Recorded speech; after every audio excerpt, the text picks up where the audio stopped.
It's simple. I love it. Having you near me, having you here. Our conversations outrageous. You smile, and I smile, and I say, ooh. Yeah. This getting personal. Yeah. Personal. It's personal. Let's stay for a while. What up, everybody? It's June. Oh, I wanted to say this. Go for it. Giving you the best of me. On hot mic. On hot mic. On hot mic. On hot mic. But it's such a beautiful song. I also like the lyrics. That song always reminds me of the morning. Yeah, it's a great song. That's a great feel-good song. Yeah, beautiful romantic Sunday morning, which is what it is, yo. Is what is right now. That's what's going on. This is the Hot Mic Morning Show. Hello. Good morning. Yeah, it's June 15th, and we are back another Sunday.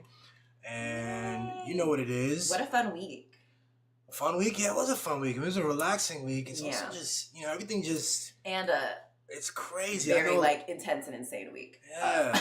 In another way. A lot of people feel that, I'm sure. It's like a combination of like a weird, you're navigating your things, you got issues, but you also got a beautiful experience that you're going through. Yeah. That, especially by comparison, you look out, you're like, what the fuck? Everything seems to be unraveling. A lot of things we thought you took for granted, you realize it wasn't true, and it's weird. But it's lots of, I think of it like a movie that I'm like, whoa, plot twist. Oh, I thought this was just like a regular day in the life kind of thing, but whoa, no. Oh my goodness. It reminds me, it goes back to our first date. Remember our first date where we came up with the idea that everything is a escape room. Yeah, totally. And that's what we're doing here. And then somehow the date turned into, we were at this festival, and that the idea that everything is an escape room for us. Everything is you ever been to an escape room? It's, some group of people planned this thing with little clues and little experiences. Everything in the room is a clue to how to escape from, and you solve puzzles and put together stuff, and you get out of the room. And there'll be timely things. It could be some Sherlock Holmes kind of, so the room will look like the train's gonna blow up, or yeah, you mean that kind of timely. Yeah. Period. Okay, right. There's a time constraint. You got to get out of the room in an hour, let's say, or something like this. But also, it's a time period piece kind of deal. And, so everything is either an actual clue, an actual key out, or a part of the aesthetic, a part of the what makes you immersive. You know what I'm saying? Makes it immersive. So that feeling and that game, I don't know, it helps. I sometimes, it gives me a positive energy to we've looked at it in several different ways. It's just one way of saying it. But there's a powerful sort of, it is what it is. There are things we see, there are things we can't see. And let's just engage with it together and use our skills. Yeah, totally. And that ultimately we do escape rooms because it's fun. Right. Because we know we're not really trapped. We're not in any danger. This is designed for us to enjoy. And so that helps reorient me too when I'm, when I'm this is not fun and it's scary and oh my God, I'm going to die. I'm no, that's not what's going on. That's not the real spirit of an escape room. That's not it. Yeah. Exactly. So that helps when seeing what I'm seeing. Yeah. And imagine looking at everything from that lens. It's powerful. It's powerful. It is. It's not too different from other sort of mystic and spiritual lenses, in the sense that there's a powerful thing that is, and then that there's an engagement. But the that fun part has been major key, because I didn't grow up with much of that. It was very anxiety ridden. We're trying to get serious. Okay, everyone get serious, and that's modeled by parents. My mom, for instance, who's a great mom, a single mother, raised 3 kids, and part of her thing was everybody, let's go. We're going to the room. Let's sit down. We're gonna tackle this, and so to approach it now from a different space, like that's possible. Yeah. You know what I'm saying? It's crazy. It's like the difference between saying like, in order to accomplish something, we have to like struggle and be serious and be hard and like it's not fun. Yeah. But like actually, when I make something into a game, when I put when we make something into like a challenge, put music behind it, gamify it, we get it done faster, and we're like, oh my gosh, that was so quick That's and the fun. key to this thing, yo. Yeah. And it's different. And you imagine the whole thing, the actual task, it changes you, it changes the whole deal, you know what I'm saying? I think actually that's going to play into some of the things we're going to talk about today. So let's jump into it. First of all, we usually do a little gratitude. I just want to say gratitude for another episode here. Yes. Episode 4, I believe. Wow. A month of Hot Mic. We're just rolling. Wow. Sana. You're welcome, world. You're welcome. Let's go into our first topic for Hot Mic today. Zohran Mamdani versus the robots. What? Zohran v. robots. So you know about Zohran Mamdani. He's running for New York City mayor. Yes. Who's the mayor now? That crook, right? Eric Adams? That criminal. Yeah. And class traitor. Oh my God, he's terrible, by the way. Really bad. This will kind of play into it. He's the same as the robots. So it's crazy. Wow. So let's look at this and then talk about it. There was a debate with Zohran Mamdani, Andrew Cuomo, who was a former mayor who's trying to get back in, who was probably one of the, What happened? How did he get out of being mayor? I think he was a disgraced, outed mayor. I think he had to leave. It was because he SA'd and was creepy to a lot of women. 13. Really? Yeah. Ooh, yeah. Plus for that. Wow. That's a lot. That's a lot of people. Yeah. That's like a lot. 13 women made the claim. I could see him not understanding. Hear me out. I'm not glorifying or justifying anything. Being trapped in like an old like framework that he goes and he walks around. I'm the mayor and I'm a billionaire. I can do whatever I want. Maybe such a prison. Cuomo, that name. I mean, he's his father was the political Cuomo that brought it into prominence, and now his brother is on CNN and this whole thing. So like, but no monarchies. No kings. No monarchies. No kings. We don't have any kings here. Everyone here's on merit. But his I could see him at a younger age that was floating. You know what I'm saying? Like it worked. Like chicks was into that. Exactly. Like, look, Cuomo. Okay, Cuomo, you can touch my butt. And then, but now he's just an older dude, and it's not a good look. And now we're in a different time. Like we've just learned more. Like now it's not cool for your rich old boss to sexually assault you. It's just we've learned more, and it's not worth but getting access to power is worth, you have to kind of just accept it, and we don't now, and I think we're all kind of dealing with that change in how we operate. So here's the clip, y'all. Let's get into it. Visit by a mayor of New York is always considered significant. Where would you go first, Mr. Cuomo? Given the hostility and the anti-Semitism that has been shown in New York, I would go to Israel. Mr. Tilson, where would you go? Yeah, I'd make my 4th trip to Israel, followed by my 5th trip to Ukraine, 2 of our greatest allies fighting on the front lines of the global war on terror. Mr. Mamdani. I would stay in New York City. My plans are to address New Yorkers across the 5 boroughs and focus on that. Mr. Mamdani, can I just jump in? Would you visit Israel as mayor? I will be doing, as the mayor, I'll be standing up for Jewish New Yorkers, and I'll be meeting them wherever they are across the 5 boroughs, whether that's in their synagogues and temples or at their homes or at the subway platform, because ultimately we need to focus on delivering on their concerns. And just yes or no, do you believe in a Jewish state of Israel? I believe Israel has the right to exist. Not as a Jewish state? As a state with equal rights. He won't, Okay. he Not won't as a say it Jewish has state. a right to exist as a Jewish state. Be very And clear his on answer that. was no, he won't visit Israel. I said that. That's what he was trying to say. No. Unlike No, you, I you answer. never- Unlike you you, I never answer said questions no. very Okay. directly, All right, and I want to be you very answered- clear. you I believe answered. every state should be a state of equal rights. Okay, thank you, Mr. Mamdani. Visit by a... So is Cuomo Jewish?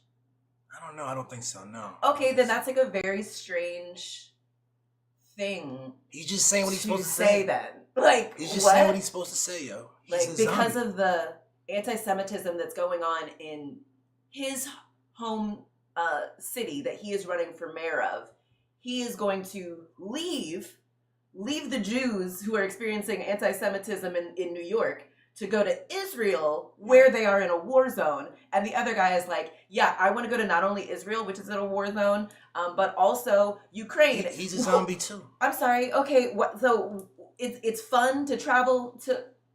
They're just saying words. That's a strange thing. He, the second guy in particular. Who's that guy? I don't even know his name, but he's just like, He's like, oh yeah, no, I'd go to Israel and Ukraine. This clip actually doesn't even show you. It continues. Like the other ones also say Israel as well, and then I think they pester Zohran a bit more. Like you saw Cuomo goes. He goes, by the way, he didn't say he would go. He wouldn't visit. He thinks he wants to rehash that. He's like, oh, did you hear him? Did you hear? That's a big point. Did you condemn Hamas? Like, this is key because, yo, when people talk about this and they wonder what's going on in the minds of these people, there's mad levels to it. Like there's a psychological framework, a culture that they've built up where the root assumption is that your politics rest entirely in your like ability to kiss those feet and to walk and to go over there and to prioritize Israeli feet. Even if you're running for the New York City mayor, even if and particularly if you're running for New York City mayor and you have higher like federal political aspirations, this is what you say. So he's like, did you see? Oh, he messed up. We're gonna make a clip of that. But he doesn't realize that no one cares about that. Yeah, what? Why would you? That's an old. Yeah. It's an old, that's a generational class war thing that like, huh? Why? He's trapped in that. It's so creepy. And like that they were like, it's so crazy. It's so out of touch too with what's obviously going on. Yeah, I mean, I think it's just, as someone who spent 5 years, my first job was out of working on Capitol Hill, man. So worked with a member of Congress who I actually respect personally and professionally, but he's no longer there. But the grand majority, and it's worse now than it ever was back 15 years ago. It's just canned responses. This administration is the most media trained administration ever, from Hegseth to Trump. These are former media people now in like positions of like policy making stuff. They're not in the business of looking at things and making hard decisions. Yes. They're in the business of saying cool things, the best. Trump says everything's the best. Hegseth is a Fox News clown mouthpiece talker person. He's someone who says words for money. Yeah. That's what Hegseth is. And now he's the defense secretary and he's making all of these decisions and trying to present a tough guy image. And now we're gonna bomb this, we're gonna support this. And they're not meaningful people. Yes. Nope. They are not. And we're captured by that. Deeply unserious behavior that we all have to just like pretend is like, this is the best of the, like, what is happening right now? And also, like I get, what is his name? Zohran? Yeah. Which is a great name, by the way. Love a Z name. But yeah, Israel does not have the right to exist, first of all. No state has the right to exist, but particularly not the way that they operate. Exactly. And the only way that it can operate, the way it was founded, was on genocide, theft and ethnic cleansing and just like lies. And like in the same way that Nazi Germany doesn't have a right to exist, and apartheid South Africa and Rhodesia don't have the right to exist. Yeah. Europeans, y'all need to get over yourselves. Like you're not going to just be able to set up your murderous settler colonies everywhere, and like we all have to. Isn't that the thing? The language. So the right to exist. No one questions. No one talks about. They frame these other countries this way. Exactly. No other country. Doesn't Iran have a right to exist? Don't all these other places have a right to exist? Palestine? Certainly not in their eyes. Exactly. The people who are making the case for this.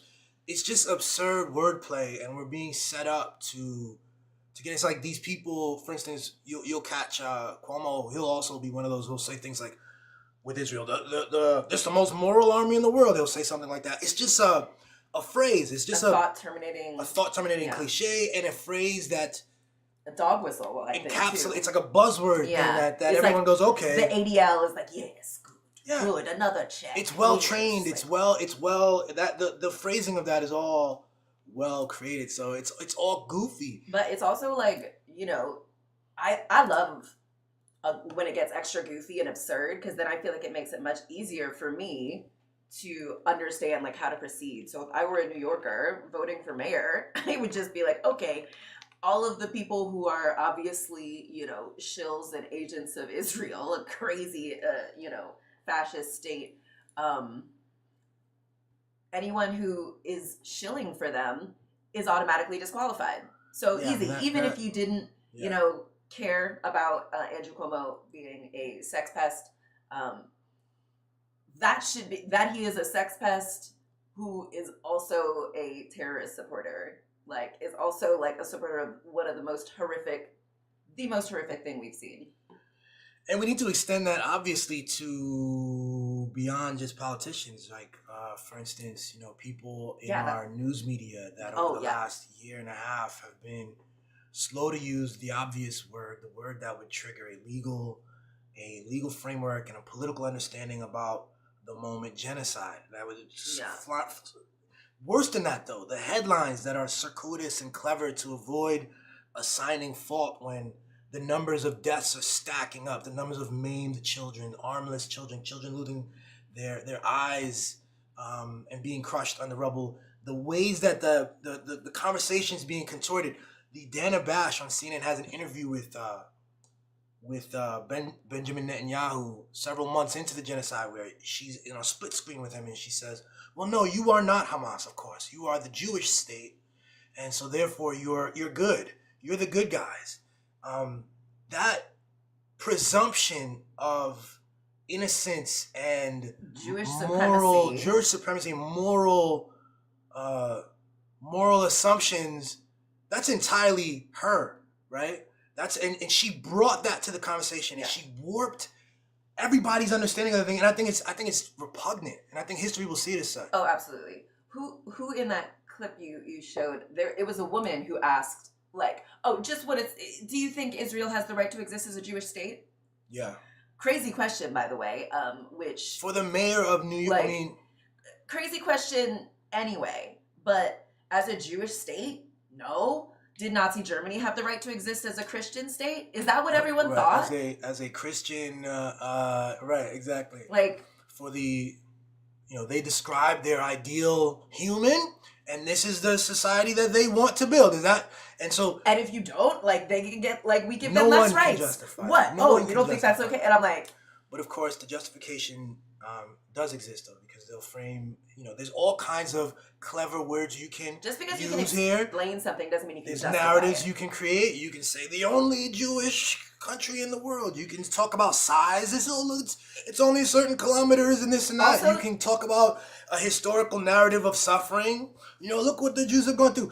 But of course, in each case, you know, this is a particular crafting of a narrative. There are Black people who can share in that historical suffering. There's a whole bunch of stuff. In each case, you just frame. It's just framing, and that's what I find really like equally as disgusting as the actual genocide itself. Is that you know what's going on here at home is a capturing of our conversations so that we can't speak with clarity. Yeah.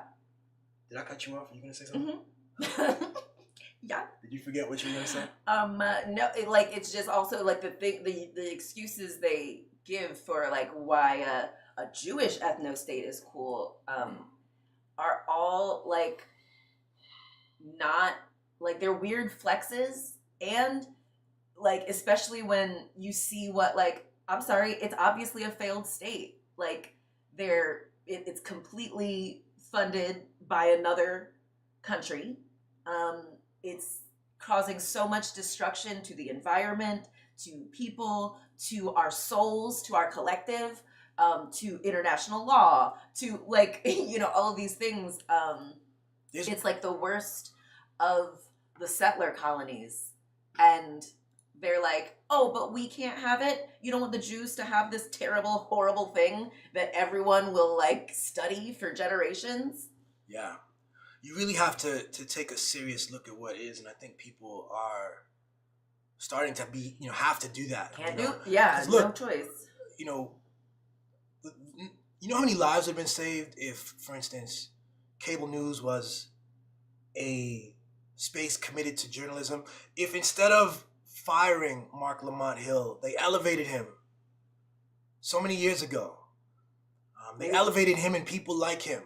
And instead, he gets outed. Jesse Waters becomes elevated, and he starts to set standards on the most watched cable news thing, setting the tone of our understanding of everything. And so people back then, so many years ago, have been saying, yo,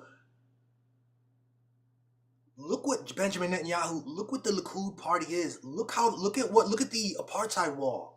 Look that it's bigger than the wall in Berlin. That's crazy too, that like we know about the Berlin Wall and like how like, oh, taking it down.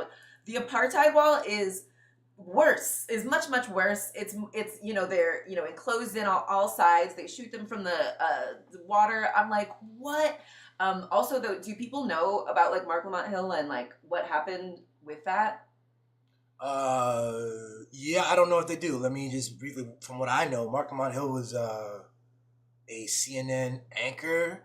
I think he's one of the most brilliant and important minds, particularly, as an African-American man, bringing critical lens as a black man. And he's very articulate and brilliant. And I think the big brouhaha happened because Mark would be on CNN. He also spoke at the UN one day, and I think he used the phrase from the river to the sea, which is the well-known Palestine phrase for support. Palestine will be free. Support. And of course, you saw like recently there was a whole brouhaha around that, and it's all about really word control. Even Free Palestine is now on the block in a potential. No, that's racist. That's a. But you see but how it's they're all lies. It's If you see that, Yeah. just like you said with the Cuomo thing, Yes. you see people constricting language. You see people arresting a Tufts University student for the crime of doing good journalism in her student newspaper, deporting her for that. You stay still with that, or you continue to support that. You continue to believe the myth that those parties are, good somehow. Exactly. I mean, It's the good guys. What are you doing? Kidnap children off the street for just telling the truth. Even if she was saying something bad, but no, she was saying the truth. She's using accurate language. Yeah. She's a pillar. Yeah. Meanwhile, there are people being paid $500,000 who are doing the exact opposite, who are well received and well, you know what I'm saying, like got book tours and doing all kinds of stuff. Yeah. What kind of society are we building? Are we serious? We're the adults. Where are the adults? Where are the adults? We are the adults. We're actually. the adults, babes. No one's coming to save us. It's us. And like, we're gonna leave it up to like the Cuomos of the world, the old white men of the world, and the people who want to be like old white men, who want to do it like how old white men have said and get into the rooms with old white men and, just do that, but like with like slightly more brown people, accept the ill-begotten gains that like white men have, and all you have to do is just hold the line. Just keep up this like farce. People are fearful, yo. Babe, of what? Of man, not of God, man. That's not the of thing, God, yo. baby. Keep it a buck, man. Keep it a buck about what it is, because we don't call it that. The masculine narrative creation doesn't want to engage with and internalize a story of fear. And it's like, fear is okay. I'm fearful. We have fear. We then walk. We still have to engage. It's this, the cardoning off of it and pretending that it's not there. Okay, no, I have a logical reason. I support Israel because of logic, because of an old allies and blah blah blah. And the Jews are great people. They're nice people. The Jews are. Okay. Then why are they murdering everybody right now? But we're not even talking about Jews. We're talking about Israel. See, and this is why they have purposefully and intentionally confused you. And now you're here defending and trying to protect Jews, which guess what? The way you protect Jews is by stopping someone like Benjamin Netanyahu using the Star of David, hiding behind using Jewish people. Judaism claiming this Jewishness while he commits atrocities. Crazy. Thousands and thousands of Jews know that and are standing up and are at the forefront of a movement to speak out against that, to prevent that confusion and that mixture that he is intentionally creating that you're buying into.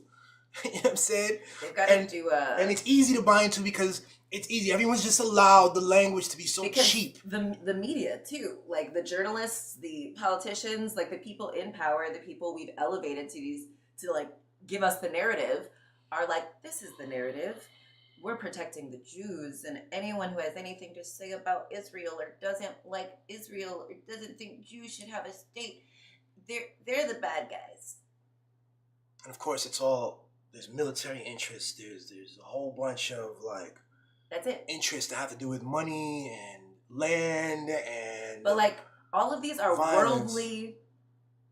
worldly things. Yeah. Like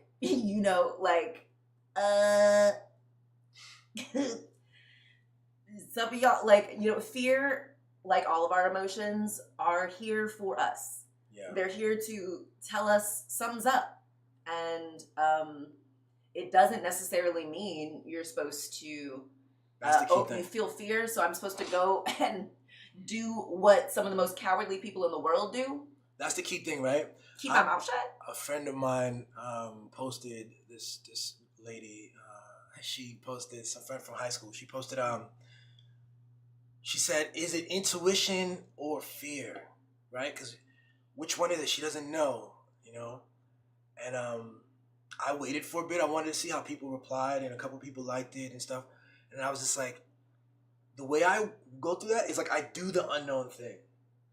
When you do the unknown, scary thing, it clarifies itself. Yeah. If you don't do anything, if you don't make any changes, if you don't take an active effort, it'll never clarify itself. You'll just be sitting there you'll just keep asking that question. I'm afraid of going against my intuition, and your intuition is really in your body. It's your body speaking to you, and we're taught to be so disembodied, so disconnected from our body. We're taught to like mental mind our way out, think our way out of it. And so yeah, the question of like, is this fear? Is this intuition? Is this let me make a pros and cons list of whether it's it's not intuition anymore, it's fear.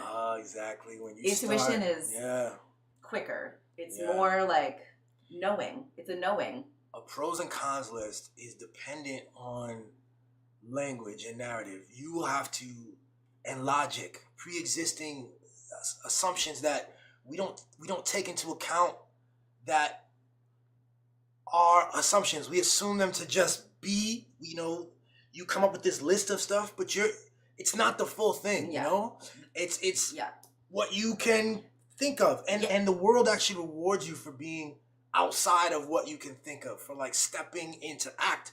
That's the whole thing about like stepping, and then the floor sort of arrives. Literally, like it's trusting in the unknown. Like and this matrix wants us to always be over explaining ourselves and to have a rationale. Like there's a rationale for all the stuff Israel is doing. Cuomo and all these people, they have a rationale. And I think humans can rationale literally any horrible thing. And your intuition is like the opposite of that. It's like you can't really explain it. You just know this is the right thing to do. This is the right step to take. I can't see the floor, but the unfortunate thing is that we've been trained, and I'll speak specifically as a man. Men are trained that those kind of intuition is first off a feminine thing. Let's exclude that something to, what are you talking about in the first place? I'm already less receptive to the idea. And then, again, the masculine has to do with the 3D. It's preoccupied with the 3D. It's preoccupied with what you can see. What we can see, and logic, and what we can explain, exactly, and science, quote unquote. So it's just like a major constraint on like our freedom and our sense of what's possible. Mm-hmm. And our sense of what's possible, absolutely. And truly, so much of like creation, so much of nature is just unknowing, and like trusting, surrendering that it still works. Even if I'm not able to like understand and articulate like the processes of like causality and blah, blah, blah, like doesn't mean It still works somehow. exactly. Yeah. And so my understanding must not be necessary Right. for lots of things. And so I just apply that to when I'm like, you know, the Matrix wants you to be acting in fear. So it wants you to be like, does it make sense? Right. No. Who's done it before? When has it worked before? They want you to like be operating from fear, and the logic brain wants a logic. It wants, Exactly. it wants, especially on the, it's the unknown. It is the unknown. And so that's what I'm saying. Like, that's what's so crazy about it. It is, and you just said it in a way that's deeply secular. You didn't mention God, even though you referenced it, her, him, it. You referenced it while not leaning into spiritual language. You know what I'm saying? But it's like, yes, there is a, like you, it wants you to grow wherever you are. I was remember we went to the Seychelles and we were playing games with our hosts. It was a fantastic family that held us down while we were there. And I remember this conversation we had. We were talking about like everything is meaningful in a way that you don't understand. You know what I'm saying? Like there was like some food and there was like one piece of chicken left or something, and like everyone's being polite, and you know what I'm saying? You realize that like for somebody in the room, like while it might be for somebody in the room, grabbing that last piece of chicken means something entirely different for someone else. Like if I'm someone who's typically sort of the alpha in the room and I usually eat all the stuff and take stuff, it might be growth for me to learn to let someone else get the last piece of chicken. Conversely, if there's a young lady in the room who usually is really quiet and, you know what I'm saying? you're taught it's wrong to take up space. She doesn't take up space. She's quiet. She lets things happen. She's like, no, I don't need anything. When she reaches for that, like, it's Power. She's stepped into some. If she makes the choice and says, I can also. I deserve this. I deserve this. I deserve more. It's okay. Exactly. I'm not. I deserve what I want. Merely the recipient. Exactly. I get to set, you know? If and I it's so want it- subtle. Yeah. You don't know that. You look at her, you don't Yeah. know that. You don't know her path. You all you know is your path. But each of us are being challenged to like be different, be more than all of the time. And you get to choose it. And it's about like that feeling though. You know what I'm saying? But if you're untrained about the feeling and you just think you have to plow through the feeling, you have to ignore the feeling, you have to continue along the plan, the thing that you planned, you have to grind. The feeling You have to is do getting what in the you- way of your That's plan. right. That's right. Get over yourself. That's your ego. Like, the feeling is there to help you. And you keep being like, no, shut up, ego. Shut up, feelings. No, you're wrong. I'm going to crush you. I'm going to dominate you. What if you're supposed to integrate it? What if it's there because it's trying to help you and you keep slapping it away and it's like, please stop hitting me. Like, yeah. I mean, there's a Christian saying, right, about God's plans, like humans make plans and God laughs. Or is that a Christian saying? Or is that probably. God's plan is just like better than ours. And like, it's like we set human limits on God on the divine, which I would say is infinitely powerful. So if it's infinitely powerful, anything is possible. And so if you think something is, this is how it has always been, and this is how our understanding has been, so there's no more understanding. Like, that's not God. God is infinitely complex, infinitely more than you know. More. And I think we're supposed to, if we are made from God, if we are part God, if we're made in God's image, we must also be infinitely expansive and like, you know, we all have this urge to be free and to expand and to explore, but we've been taught that like, no, old dogs can't learn new tricks. And like, you're supposed to, this is who you've always been. Yeah. No day ones. And like, hey, who's telling us that? Yeah. It's the story. Yeah. So I love how we've transitioned a bit from Zohran and that, but you see how it's all related because in part, this goes back frankly to the whole thing about, what's up? That's some sound effects I got here, right here. He's like, what was that? I think this goes down to identity. So when Zohran says in the thing, for instance, that he thinks Israel should be a state for everyone. Of equal rights for everyone. It goes back to identity again. This is a deep conversation. I don't know if we can, we're getting into it, right? Like, but part of the problem with the Zionist approach is fundamentally the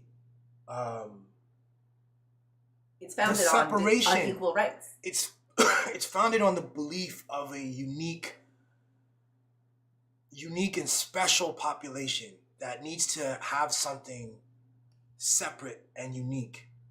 And then they chose a plot of land that had people living there already.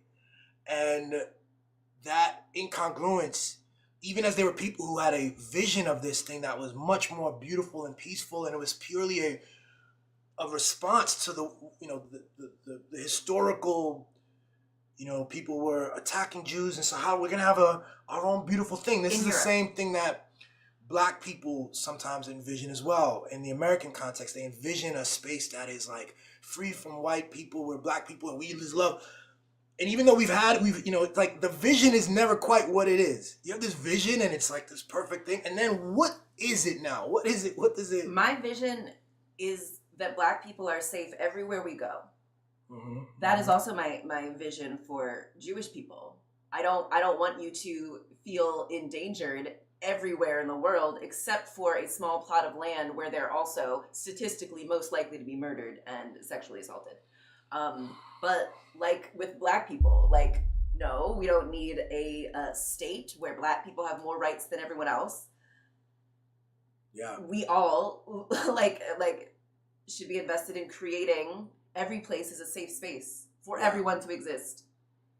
Correct. I mean, that's the whole premise. When people say another buzzword people say about Israel, about the only democracy in the Middle East, how could that be possible with the demographic requirements of what they're doing and this relentless bombing and like apartheid wall and Even what they're doing is demographic control. You can't.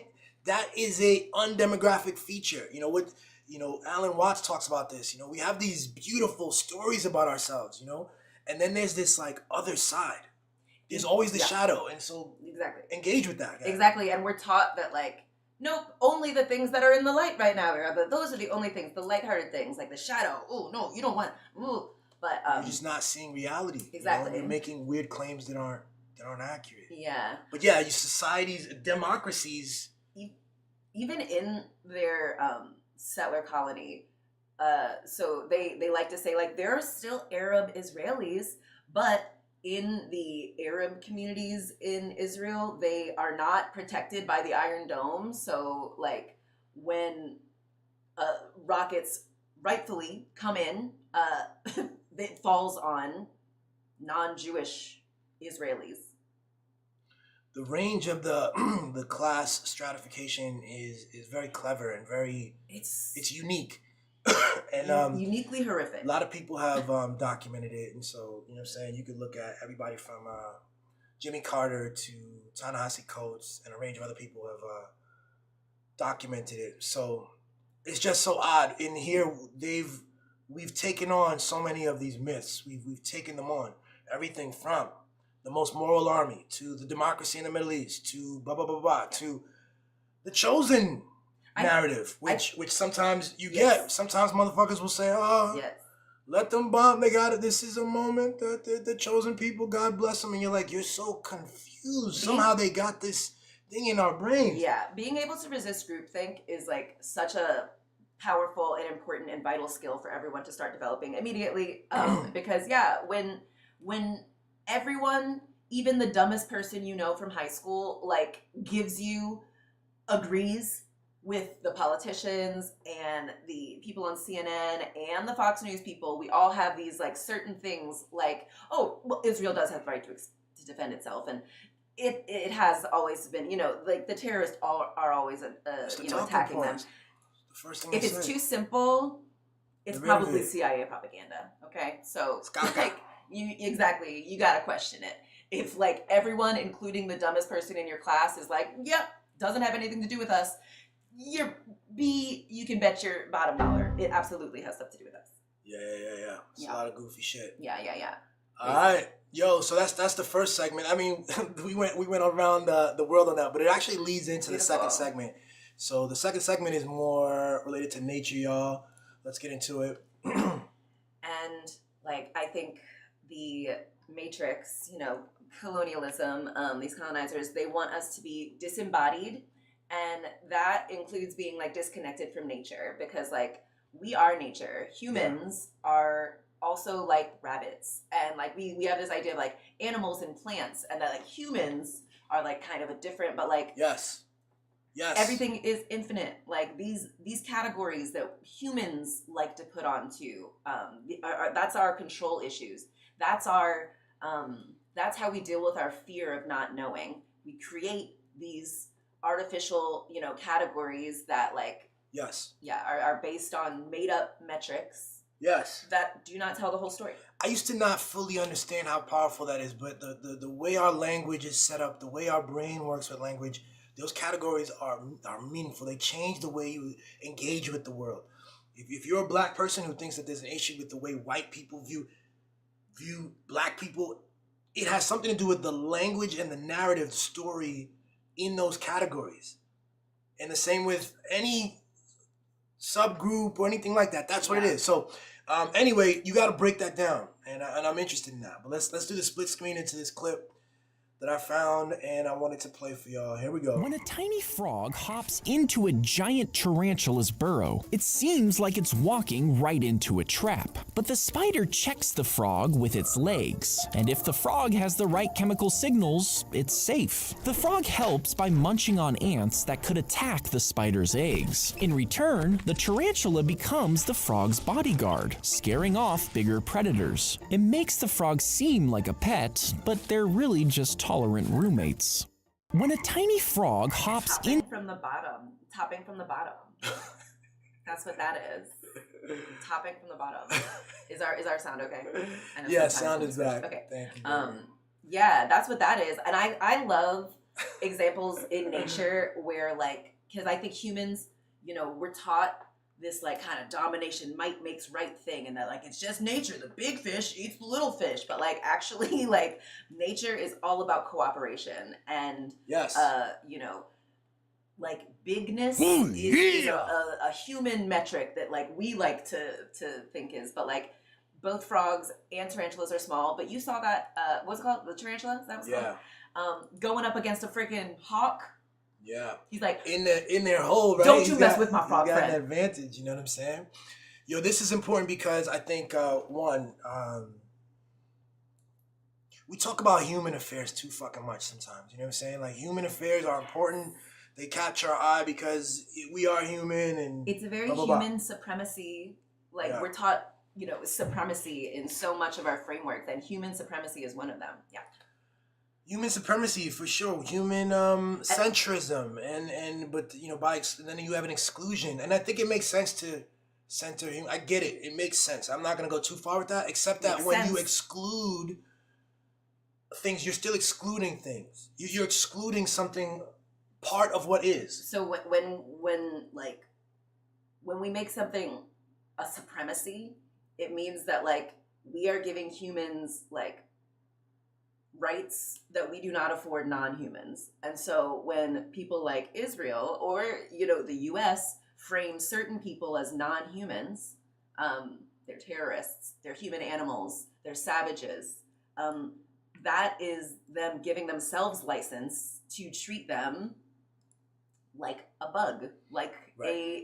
something that exists to be slaughtered. And that's one of the first tips, by the way, for those of us who got it right very early and started to use the word genocide very early and started to notice that there was something we needed to change the narrative in the media around what Israel was doing. Yeah. We noticed that they were dehumanizing. It's an early tip. You know, that's how we know it's a separation. It is a conceptual separation. That if they can, the people, the powerful people who are carrying this out, if they can let that conceptual separation trickle down like a religion, like a, you know, an ideology, if you let that trickle down into the people where everyone agrees with that, then the next steps of violence, exclusion, killing, bombing, destroying, you know, hospital infrastructure, starving, all of that becomes reasonable and something to say. And this is a wild thing because this kind of stuff has never been so well documented, and so they're getting a lot of traction and getting away with quite a bit but you see that like it's also well documented, not just the action, but the thought processes and the beliefs. Exactly. It's not like, you know, they try sometimes to be like, we're afraid for our lives, but the way they document it on TikTok, they're so proud of themselves. They're so like excited. They've been, you know, groomed since children to be like to hate Arabs and to like want nothing more than to like kill them and steal their land. So it's like not aligning with their, you know, stated official, you know, civilized claims of that we have to do this because, you know, savages are trying to kill us. Like, it's the when it's all put together, the amount of effort to cobble together a story for why it's justifiable to behave this way. Yeah. It's absolutely insane.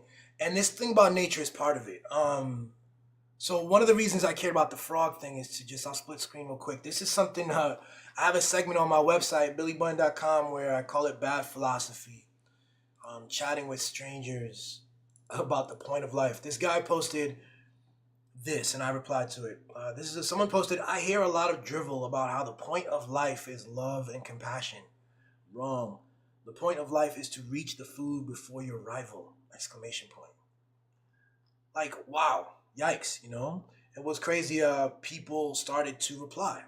And the way this works is, again, you know, an idea is sparked and you see people agree with an idea, and then it just like, once you agree with this foundational idea, even if it's wrong, it sprouts other wrong ideas on top of it. And it can actually lead you in some crazy directions. So Dave Peterson here says, the whole problem with the human race is that we have separated ourselves from the natural order. At first, like, he had me going in that first line, actually. And, like, then I was like, yes, it's true. We no longer live by the laws of nature, which require only the strongest and smartest to pass on their genes. Okay, then I realized, I was like, okay, no, he's an idiot. Is that what the laws of nature are about? Which also, he's framing strongest and smartest, but, like, staying alive. What does that mean? Exactly. Like, you know, he as a human man, sounds like a white man too, wants to think being able to like bash someone on, whoever's the most good at murdering, who's ever used their high functioning brain to like slaughter the most is going to pass on their genes. Yes. But like, that's not how nature is. Yes, and it's because, well, he's looking at a part of nature. That's something about nature. You'll see him later on. He tells me I need to watch more nature documentaries. I think most of nature is like fungi, and like that's the whole thing. You go. He's like, got a sliver of nature in his head. Exactly. He saw a couple of videos where a tiger, you know, chased down an antelope, and then he goes, "That's the law of nature. Everyone should be killing each other." And you know, and everything. It's like, oh, we care about each other too much. You know, we provide too many services. Blind people should be left to die blind. We shouldn't be giving glasses out. Shit like this. Also, antelope are still pass on their genes. You know, lions still pass on their genes. Right. These are different species that are still able to like exist and pass on their genes within their species. It's not like the strongest and smartest antelopes are surviving or the strongest and smartest lions are surviving. Like, all of these animals have within their species ways of working together to ward off beings that are physically stronger in certain ways. It's just definitely much more complex. Like, yes, there is something, it seems, you know what I'm saying? Like, if you were an antelope that had one weak leg or something, so you're really rocking with 3 legs, you might not make it. And so there's some sort of something. There's something that, you know, there are advantages to being bigger maybe in a certain context. But who knows? But there's also communal society in the animal world, not just in the animal world, but in the plant kingdom, in this thing we call nature, which is much larger than just lion, antelope.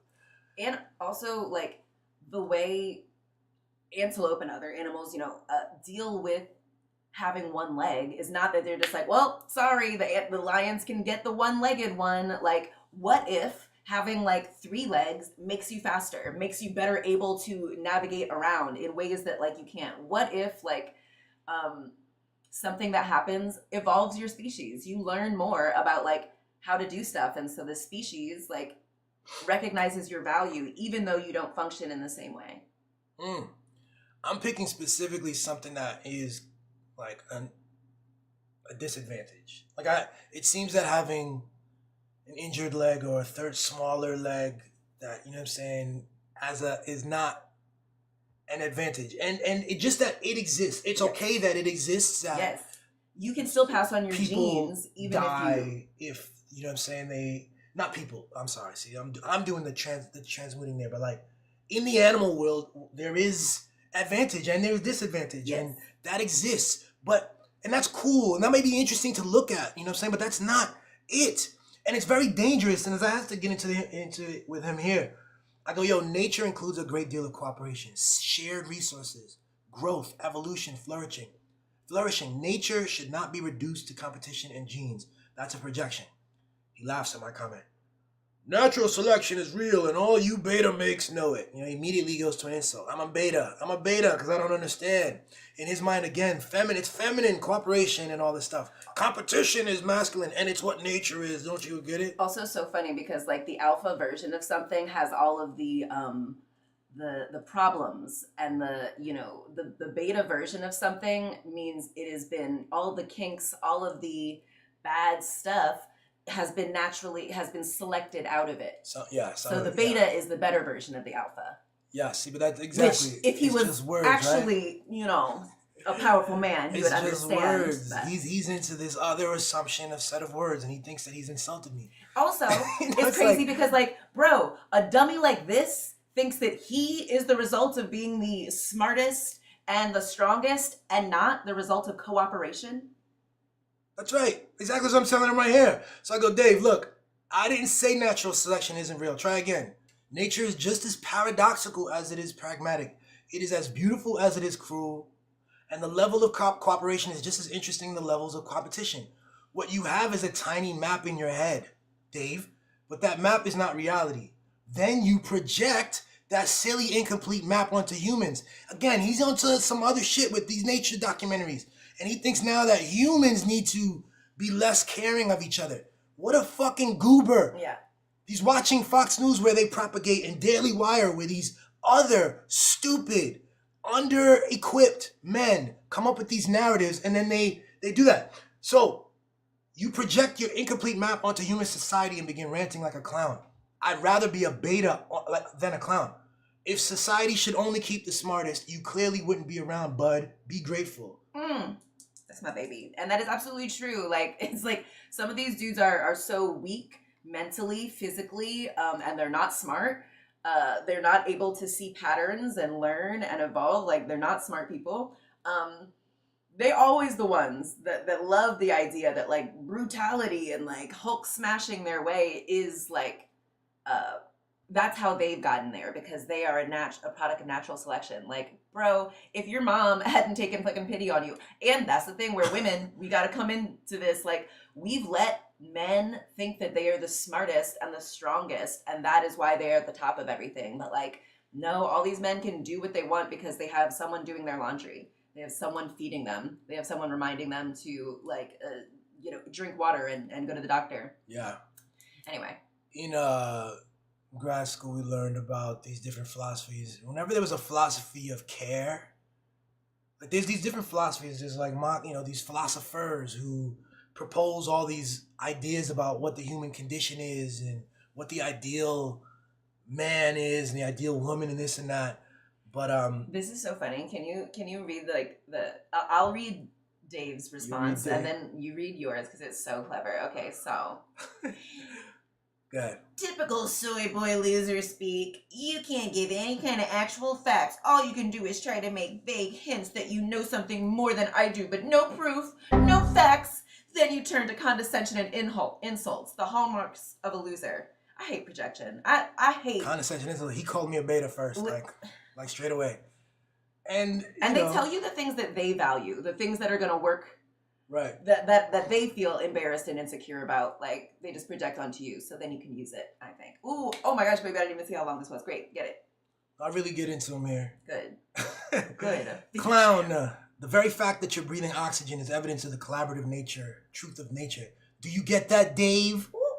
But you're asking for actual facts and calling me names simply because I'm trying to help you say fewer dumb things. You trying to help him. I'm trying to help him. I bet you're a Daily Wire Plus subscriber, clown. Ha! You do not know what nature is. You cannot articulate it. You're fascinated by natural selection. Natural selection, a story, a framework, but that is only a map of a sliver of what nature is. So from your narrow understanding, you've developed a theory about nature, and this led you to arguing in favor of a social system that favors humans with the strongest and smartest genes, whatever that even means to you. That's how you think. Strongest and smartest genes. Do you know who does that? You know who does that? The Likud party in Israel does that.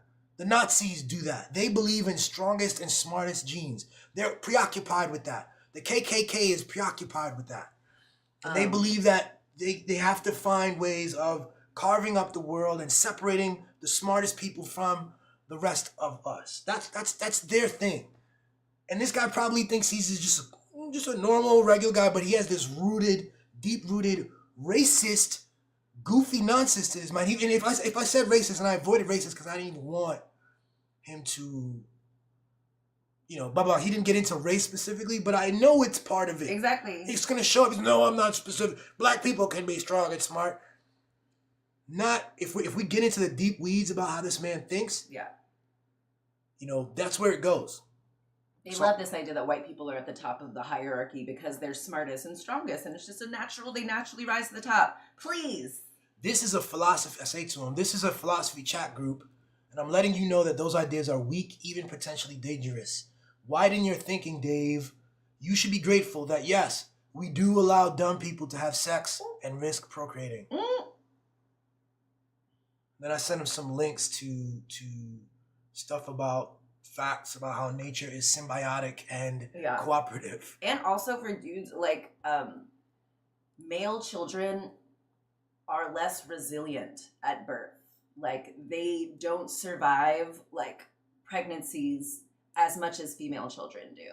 They're less hardy. They're less strong. These are human children? Human infants. Okay. So, like, when the playing field is the most level, when you first come out, female human children are more likely to survive. That is survival of the fittest. I also think the fact that women are 50% of the population, even though men throughout history, throughout different, ethnicities and countries, the men are actively trying to kill women, to like. We got a lot of weird stories about that, right? Subvert women and make them into these, slaves that exist simply to create more humans, but mostly male ones, We just have a lot of weird stories. Again, it's weird stories. These are cultures that have a weird story about what a boy is and what a girl is and what a man and what's valuable. Exactly. And what could, and of course it's tied to the politics and socio-political stuff with marriages and transfers of land and things like this. And how it's, masculine oriented. That's all political. Yeah. But then it merges into, the narratives merge into the scientific, and then like people forget that it's political and you start to just believe something is real. That's super important, yo. Let's check the comments real quick. Amir says, yeah, no double standards. But I think he's talking about the prior conversation too. By the way, you guys are cool. Keep up the good work. Thank you, brother. Thank you. Thanks. He says also Daily Wire Hasbro stopped working. Yes, it did, bro. It did. Yes, beautiful. It did. That's something I'm grateful to. Like, I love it. Like, I know, I really only started figuring this out like 2-ish years ago. And so I know people who have been working on this for decades and generations, certainly Palestinians and stuff. Like, I know they're so happy to see that, like, this bullshit Hasbro, like this Daily Wire, all of this stuff that, like, people are like, no, we're not doing this anymore. We're on to you. We see what you guys are doing now. Yeah. Yeah, the power of stories, yo. The power of stories. I think the power of stories can lend you to create, a communal society where people love and accept each other, or it can lead you to a sense of like deep, rigid authority and narratives and stories about who's separate, men and women, black and white. I think all kinds of stuff. Yeah, I think humans are a story-based species. And so literally all the things that have been done, slavery, all the good things all give us a story. Like we tell ourselves a story that justifies our They actions. depend on the story. Exactly. And so like we literally, if we just tell different stories, we can Yes. do anything. And we're taught that like we humans will only just create terrible stuff and we're greedy and we're going to be dominating. But like that's a story. And we've That's seen right. that play out. But we can just do the opposite, actually. Humans are actually infinitely creative and rooted in love. And we've been separated and fractured from our oneness with Notice that. ourselves and our other species and nature. Yeah, baby. Notice that it's the racists and the violent people and the abusers, and that they are the ones who want us to incorporate the idea that it's natural to be racist and a violent and an abuser. That's what nature is. That's what you can't expect more of me or what? I'm just a boy. I'm just a guy. You know how we roll. Because abuse requires cooperation between all of us. And so of course, abusers want everyone to. Well, this is it. It's normal. It's nothing more you Exactly. can. What do you want? Exactly. What do you Come think? on. Something What? else is possible? What do you mean? Exactly. This is just how it is. Oh, that's naturally. unnatural. Oh, you want to do something unnatural. Oh, you have some, and then they flip. So now you have some, what is it? They'll pin some utopia. Oh, you want some utopia, an impossible thing. Which Like, no, I actually want a world that's better. I want a world where, domestic violence numbers are way down. Also, though, how come And- dystopia is possible, That's but right. utopia is not possible? Why not? It doesn't mean that there won't be challenges. It just means that we know we have all of the resources That's we need right. to solve them. All it is, I mean, that's a straw. It's a straw person. It is. Come back. You know what I'm saying? Such weak, And weak reasoning. And it's a weak way to skirt the responsibility of being better. You know what I'm Exactly. saying? Okay, so we're supposed to be the fittest species, and we're supposed to just but it's impossible for us. Only dystopia. Every other species is able to figure out how to eat and live in community with other species that they're bigger than or that they feed off of without killing off the entire species that they live off of, killing their species and the entire environment that they all depend on. Every other species can figure it out except humans. And that is because we have told ourselves a story that we can't. We can only create dystopia. Dystopia is natural for humans. That's right. Huh? Yeah. Utopia is not only possible, it is inevitable. It's inevitable, and I'd And it's at say least further, something to aim towards. it's here in another way. Oh, I love it. Like it's actually Certainly here. It's now. You know what I'm here, saying? Like me and you, we certainly live in a utopia. I certainly do, and this goes back to the beginning we were talking about, like just living in a place of relative privilege and peace and love and like security and safety, and then feeling weird about that because you look out and you know that there's so many monstrous things going on and so many people in a much worse condition. But we're the leaders. We're supposed to be helping our species move forward, actually. And we're not taught to think of ourselves like that. We're all taught to think of ourselves kind of as just this herd, pack animal. But even a pack animal do have leaders. They do have members that lead you forward, and it's not always the based Hulk. What do you call that unit? Absolute unit of a rabbit or whatever. It's the cleverest. And cleverness is a trait of, I would say, prey. And I think humans were taught to think that we're the apex predators, and so predators are great. It's always better to be predator than prey, but it's the whole thing. It's it's just the whole thing. It's just any word we use is if you want to be predator, it's again at the feminine, the masculine. It's not discarding things. And we've been taught that it is preferable to be predator than prey, but it's not. It's in nature. It's not preferable to be a rabbit over a hawk, even though one is a predator and one is prey. It doesn't mean that rabbits have worse lives than hawks. It doesn't mean that that's the thing. Rabbits aren't able to. Again, it's storytelling, right? Exactly. Because in a very linear, specific context, it is better to be a hawk than a rabbit. In the sense of, which of these would win in a fight? If you set them up and you put them in a box, and you limit one's gonna get out of that box, right?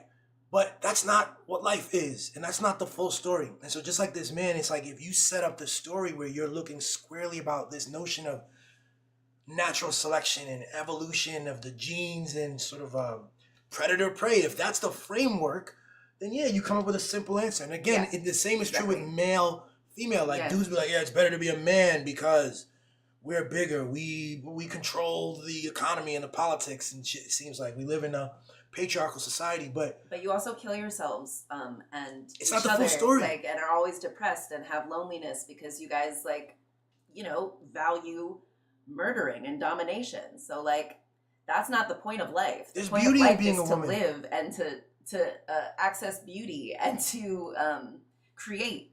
But I think a lot of men have been taught that like, no, destruction. That's the true point of life. You really gotta ease and like stop. Like, there's beauty in being like these philosophies put you against a woman unnecessarily. Yeah. Who's better, me or women? It's me. I'm better. Who cares? You made that up. In a room full of men, we kind of do that. We assume things. I keep saying this like. Like even things like no homo or pause, you know what I'm saying? We think it's like passive and simple and it's not meaningful. But if you say pause every day, if you say no homo every day among your friends, every day, once a day even, but sometimes 5-6 times a day, you have reinforced in your mind a framework of your ego against something. And we know that the pause in the no homo context, it's not against Congress, it's not against Republicans, it's not against fire or police or something. It's against gay people. You are said, we are in this room, we are saying over and over, you're not gay, I'm not gay, you're not gay, I'm not gay. We're creating an ego and creating forms of thinking about like ourselves, you know what I'm saying? And then we create a nemesis we don't need to. Yeah. It's against men too. Like if I was a man and I had a person in my group who every time someone was vulnerable or talked about some sort of affection or intimacy with men, and this person cut it off with no homo, I would not be able to feel comfortable or safe there. And like, it's stuff like that. That sucks. Like, yeah. Again, it doesn't allow us to accept, you know, the vulnerability. Yeah. Those moments of things that are quote unquote feminine that aren't feminine, they're just human. And who knows what you would like learn when you like just like shared, when you collaborated, when you like saw this opportunity to be like intimate with each other and just like let it be, sat with it. Rather than running from it and going, no, no, I'm not homo. No, nope, ew, gross, no. I'm like, oh my God. The definitions have like expanded so much that it's complete goofy. You know what I'm saying? It's just almost everything is homo, other than this very rigid performance of I'm grinding, I'm making money, I'm working out, everything's working out, everything's fine, I'm on top of things. You know what I'm saying? We don't have room. So again, you said this a lot, and I remember you saying this. I didn't catch it as much, but you used to say that like women end up having this unpaid burden of being 100% carrying this emotional labor. Yes. So like, you know, I, as a woman, am loved by Billy as a man. And mostly though, the women in my life, my women friends, my women are the ones who say, I love you, who I can talk to, I can make myself around, I can feel safe around. And that's awesome. But like if I didn't have Billy, all of my emotional needs would be met almost 100% by women, because men are not taught to be this safe, loving, intimate place unless you were going to be having sexual relations. And that's actually like not okay. You know, Billy wouldn't, if he didn't have me, it's like. Yes, less so. There's just men, a lot you have less. a responsibility to love men. Yeah. You have a responsibility to love and be intimate with your friends, with your male friends. It should not fall 100% to women. Yeah. And especially because like I think men have like a big like, oh, women aren't, you know, we're not loving enough with you. I'm like, we're not loving enough. You guys have to like get to our level first. Actually, we have to, you know, engage with what is even words like loving men. We don't there's still, and you can be a grown adult man and still have this like squeamish concept about men loving men. That's knowing that this is a word. Love is a symbol for a very complex set of things, and it includes having space for people's emotions, having space for understanding a full person, you know. And I think a lot of male friendships, a lot of mine growing up were, I enjoyed my male friendships, but they were a lot about like sports or the gym or competitive, some sort of thing. We go to the basketball court and like, I'm gonna beat you in basketball, or we set up some competitive goals for each other with our careers, even stuff like that. You know what I'm saying? That were beneficial for our physical fitness. But when I needed to delve into like difficulty, the emotional stuff, or questions about who I am and this and that, thank God I've always had like a woman in my life who held that space to some degree, somewhere. Because for men it just wasn't possible. Like we would just kind of stiff on that, and yeah, and like women have taken on that, like, you know, filled that gap where like men are not willing to, but like, yeah, men have to start taking on that responsibility, doing the like work of holding space for themselves and their emotions and other men. Yeah, that's what I hope is happening. I mean, I don't know what's going on in the world. I don't know what the young cats are doing. In I don't case know what it's the older not, dudes are doing. I think the older dudes, like, we're the leaders. We're setting the tone. I mean, that's so where I'm at with it. everybody, like, Yeah. if you have not, you need to start learning how to sit with yourself and the complexity of your emotions. Don't just react. Don't just push them away. Sit, practice that, and then practice doing that with another man. Truly. No, really. What's funny about that? What's funny is that unfortunately I'm so familiar with like a discourse, not just in my personal stuff, but on these radio programs that I don't even listen to anymore. But Cass will send me the Hot 97 stuff or Charlemagne the God. They're not prepared to even speak that way. Those sentences will provoke the no homo immediately, you know. And so I mean that's super childish, and yet it's what it is. It's like we have to like get ready to get beyond that. And we're talking about people well into their 30s and 40s, you know what I'm saying? But it's so damaging. You know, the self-definition needs an expansion and an acceptance. Yeah. Yeah. Yeah.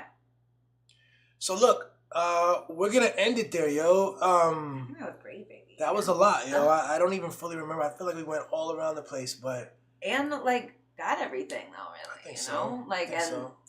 We're gonna be back next week. Yeah, we'll be back next Same week. I'm so excited.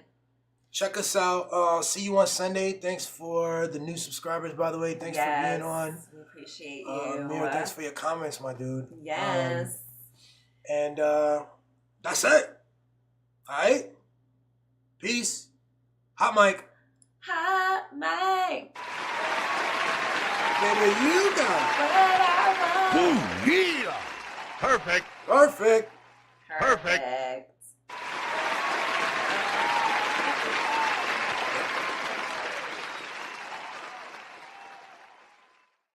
Ooh, yeah.